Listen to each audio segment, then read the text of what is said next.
All right, welcome, ladies and gentlemen. Now we are going to talk about large models and how to operationalize them using Cloud TPUs in GKE. I know it's end of the day, and it may be at the point of getting tiring, but I promise you we are also going to talk about magic. Can I get some enthusiasm in the air now? Okay.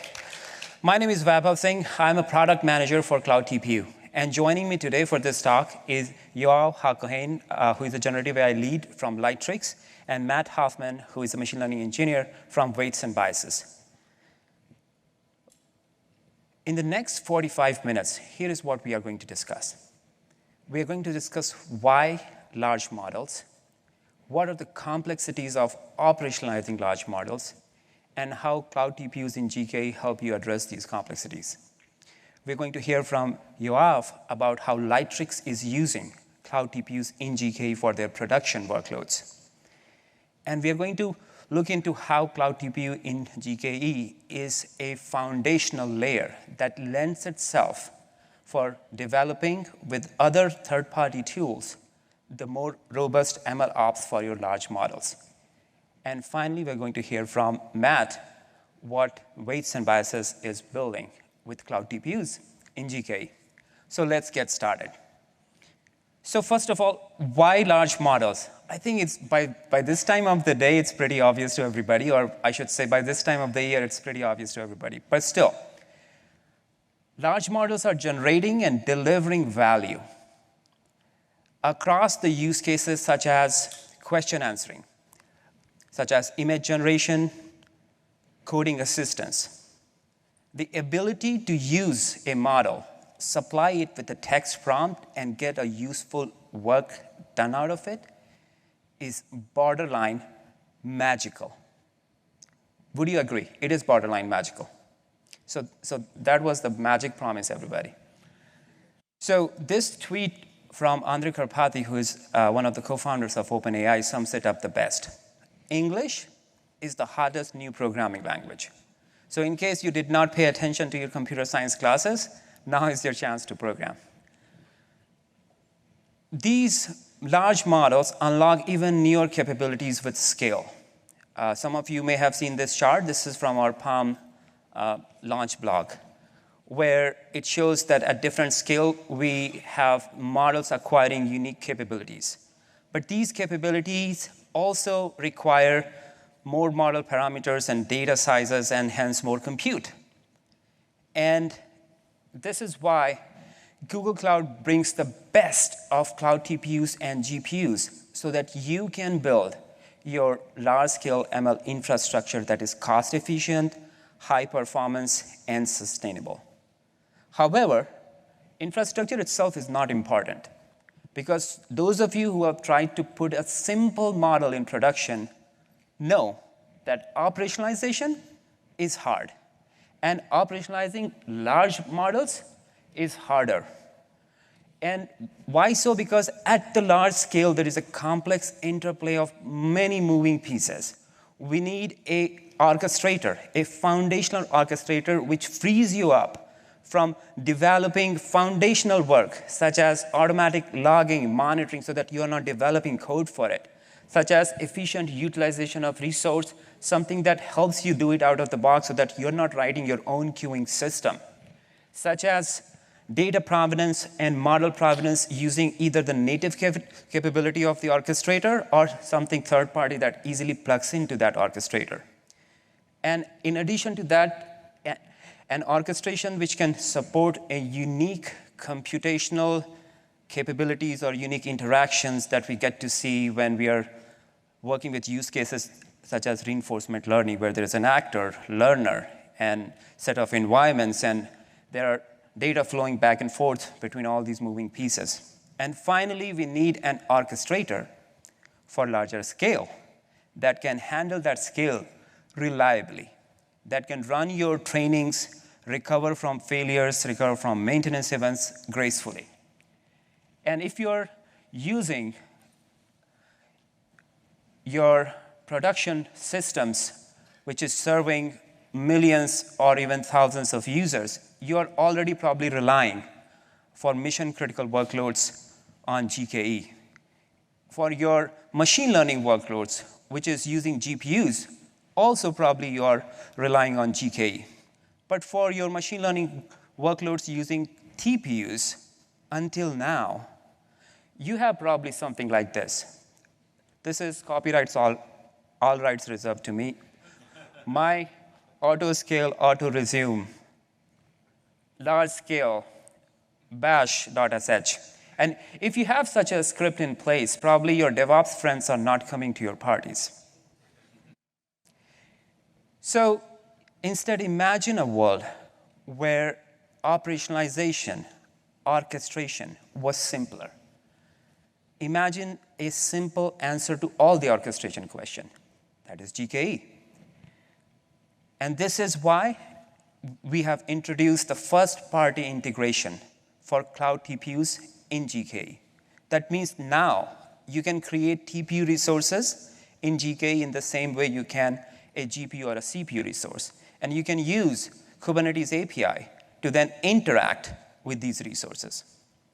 And for those of you, even though I would ask then, why did you sign up for this session if you did not know what is GKE? But here is my favorite definition of GKE. GKE is a cheat code that helps you focus on using Kubernetes rather than managing it. And more formally, it is a Google-managed flavor of Kubernetes that abstracts away the control plane so that you are not managing your cluster and you're focusing on your operations. Back to TPUs. Now I said that there is a first-party integration of TPUs. It's first-class supported. You're asking, OK, so what can I do with it? My answer is, you can do pretty much anything you can do with Cloud TPUs otherwise. But here are 3 things that I want you to walk away with today. You can run training on Cloud TPUs at hundreds of or even thousands of chip scale. That's what we call a single-slice Cloud TPU training. You can run training at tens of thousands of scale. For those of you who are in room number 154 next door, we just had a session that talked about how with Cloud TPU v5e and our unique multi-slice technology, now we can scale to tens of thousands of chips beyond the boundaries of a single ICI domain. So now you can run those training easily, manage them gracefully using GKE. And third, last but not the least, you can do inference, generating value from all these large models that you are trying to operationalize. OK, let's dive into the training itself.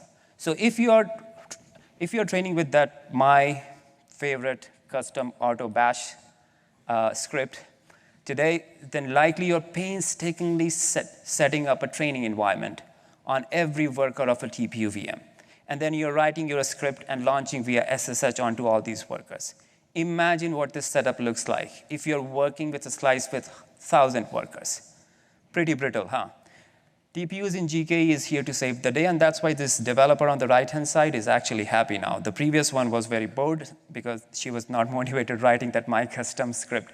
So now she can write her JAX, TensorFlow, or PyTorch training job using a simple manifest that uses the index job API, which easily encapsulates the training environment, easily specifies what is the shape of compute it needs, and finally mentions what is the script that needs to be run. And GKE will take care of the rest. So enough about talking that how it is simple and easy. How about seeing this in action? So let's see a quick demo.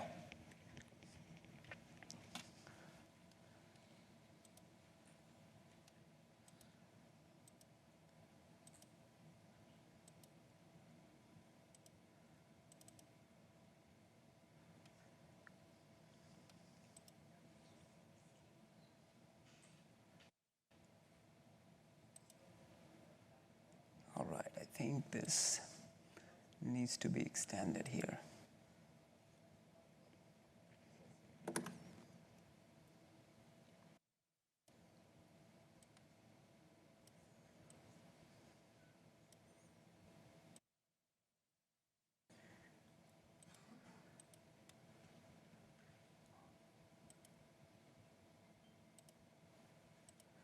All right, I did not do my offering to the demo gods, as they say it. So can everyone see my screen? OK. So here I'm creating a GKE cluster and adding a TPU node pool to it. This is a V5E TPU node pool. This is a part slice with 128 V5E chips. Now I'm showing you the workload manifest. Here I am showing two distinct sections of this manifest. One is this headless service. Another is the index job API. We are using headless service such that each of the parts that is created by the index job can have a unique DNS entry, which is used for cluster discovery mechanism. And then I'm simply mentioning my training container image and specifying my training script here. This training run is going to train a 16 billion parameter language model using 128 chips. And as you can see, within a single line of kubectl, my training is already working within a few seconds. And now I can see the logs. And within a few seconds, you will see the training will get started. As you can see here, we have 128 TPU chips in this cluster.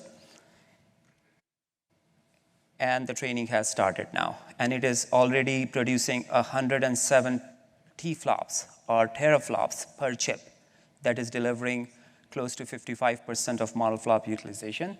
And you may have heard a claim that we are delivering 2x performance per dollar with V5E with respect to V4. Here is this claim. Now jumping to our monitoring UI, you see that two TPU-specific metrics which have been added. These monitoring dashboards are generated automatically without you writing a single line of code. Automatic logging. I again, did not have to write any code for that. And I can build sophisticated dashboard profile for my training performance. Here is a brief view of the profiler itself, beginning with the overview page, and jumping to operational profiling page where you can see what are the categories of different operation and what is the fraction of the step time consumed by these operations. Jumping to the graph viewer page where you can double click into the fusions or the kernels generated by XLA. Jumping to the trace viewer page where you can see or zoom into the step time itself and see that what are the operations which are the bottlenecks for your training run so that you can go and try to optimize these operations. And finally, the memory viewer page, which gives you the view of the HBM allocation for the lifetime of your program in a single training step. So this was a quick view of our training run. And by this time, my 15-step training has finished.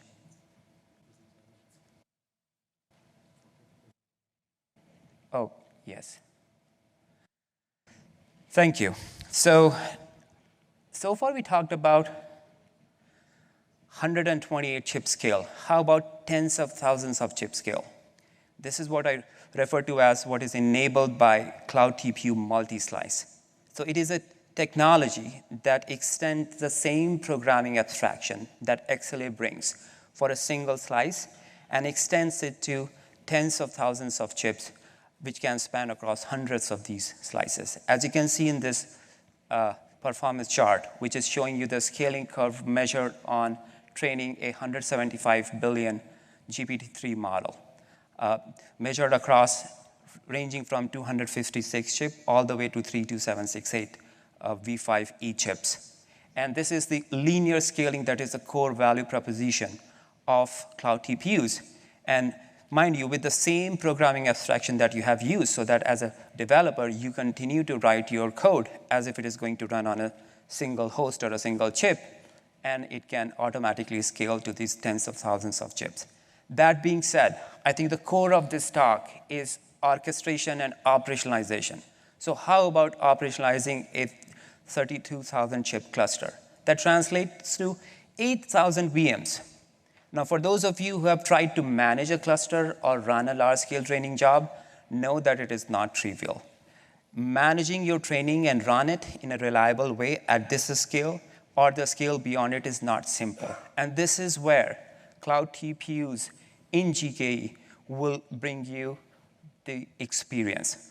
Here, once again, following the same concept, as XLA expands the same programming model from one chip to thousands of or tens of thousands of chips.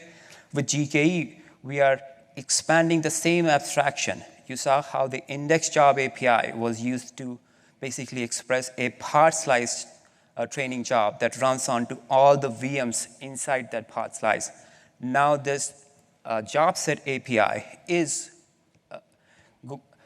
going to create a manifest that is going to automatically generate the underlying set of index job, which will then run onto these hundreds of parts slices.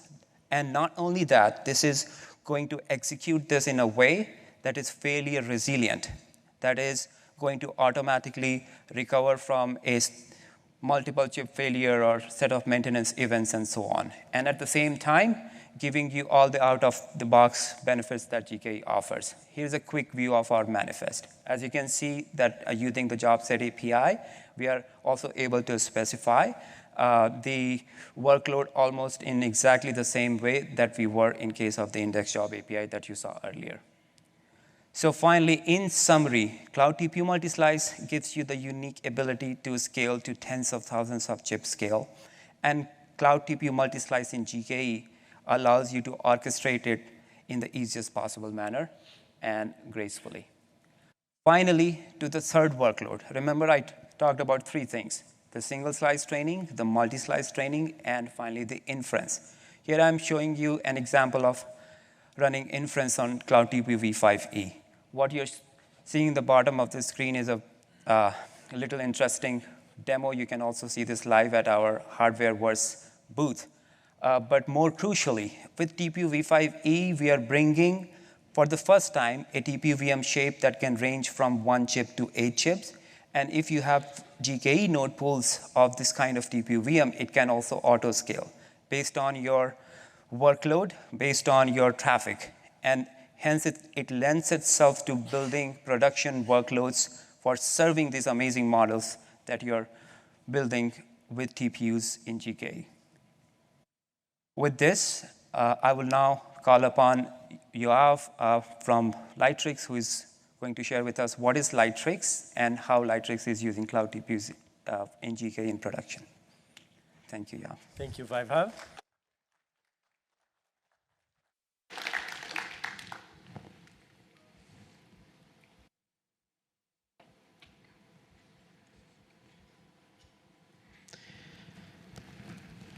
My name is Yoav. I'm a researcher, and I lead the core generative AI team at Lightrix. At Lightrix, we bridge the gap between imagination and creation. We have several market-leading apps: Facetune, PhotoLeap, VideoLeap, and others, where our users generate more than 200 million images per month using generative AI. I want to tell you about our journey with personalized generative AI, how we learned to prioritize ease of use and high-quality results over quick response when this trade-off is necessary, and how we eventually got the best of two worlds. Since the early days of text-to-image, our goal has been to empower users to incorporate their own faces and content into their creations. Look at this photo of yours truly. I made it using an old version of our personalized text-to-image feature. I'm pretty happy with how it turned out, but I'll be honest, it required some serious prompt engineering skills. While a skilled prompt engineer could work their magic to achieve convincing results, more often than not, the outcome wasn't exactly flattering. To address this issue, we came up with a solution: training a custom model for each user. This approach helped us preserve their unique identity. While it was more costly and significantly increased latency, it proved to be necessary. Shortly after resolving the personalization challenge, we teamed up with Paramount for an epic Dungeons & Dragons campaign centered around this very feature.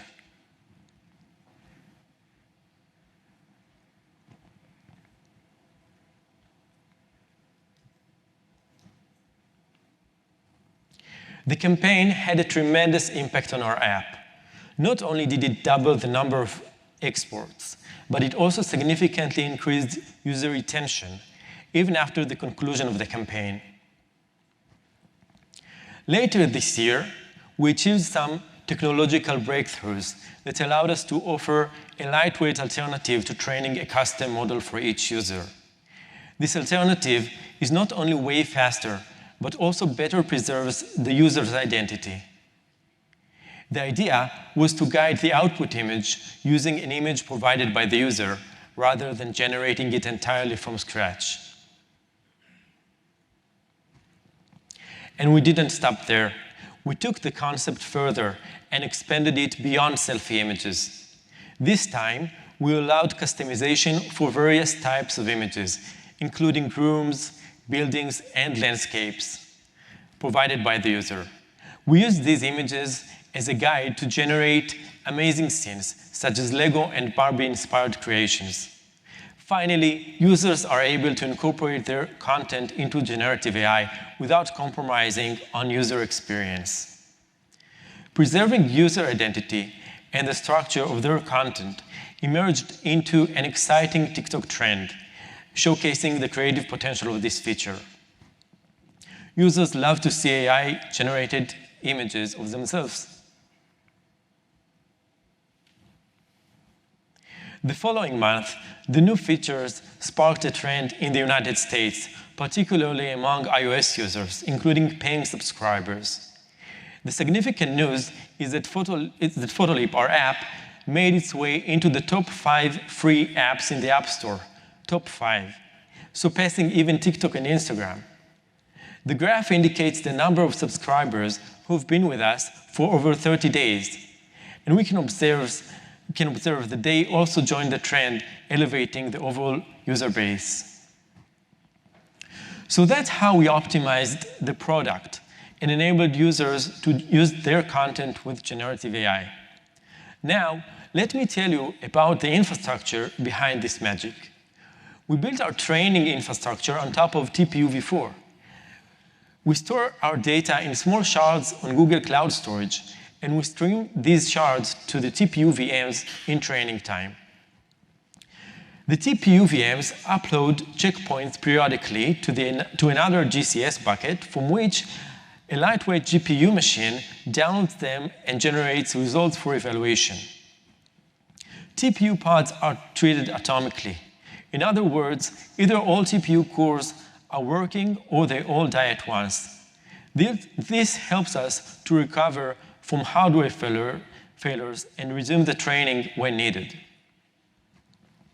Recently, we've started to use TPU in GKE, rather than setting up the TPU machines directly in GCE.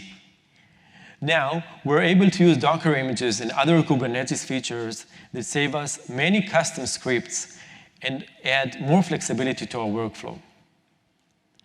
While the overhead of creating a cluster and then a separate pool for each topology is high, using TPU in GKE opens up opportunities for us that weren't possible before with GCE. One important advantage of the TPU pods is the linear scaling. Here you see that the number of images per second goes up linearly with the number of TPU cores. This is very important for us when training our text-to-image foundation models. These advantages of TPU, as well as our careful data curation process and some architectural improvements, enable us to train our foundation text-to-image model much faster and for an order of magnitude less money than it took to train stable diffusion on a cluster of GPUs. Our in-house models are tailored to our needs, enabling us to efficiently generate hundreds of millions of images per month, thanks to higher throughput and better control. If you're interested in hearing more details about generative AI at Lightrix, you're welcome to come to the TPU Hardwareverse booth, and we'll be there. Thank you. Back to you, Vaibhav.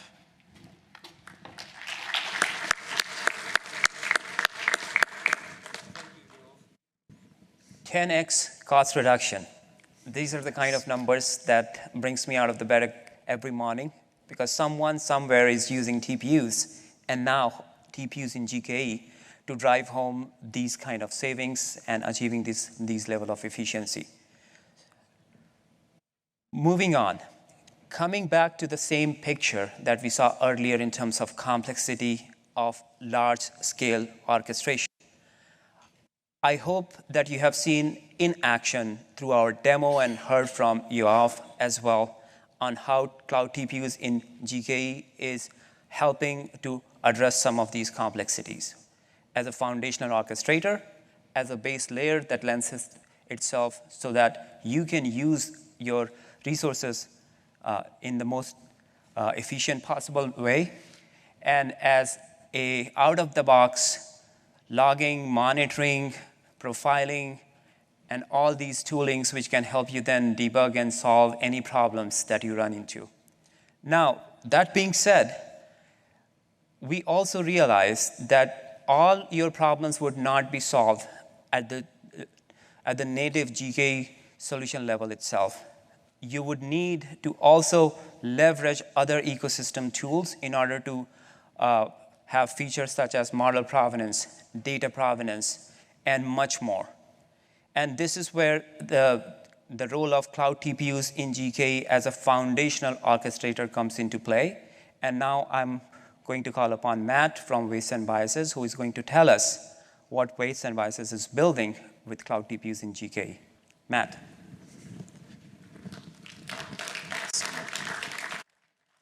Thanks, Vaibhav. So weights and biases. So I'm going to talk to you today about how we're making it really easy for all of our customers and ML engineers to access the power of TPUs, even if they don't know how to use kubectl. So first off, what's weights and biases? So our mission at W&B is building the best ML tools out there for ML practitioners. And so we have sort of a wide-ranging platform covering a lot of features for tracking all of the results from your model trainings, like Yoav was just talking about, visualizing, collaborating on that data with your colleagues, and some sort of newer features around sort of LLM ops as well.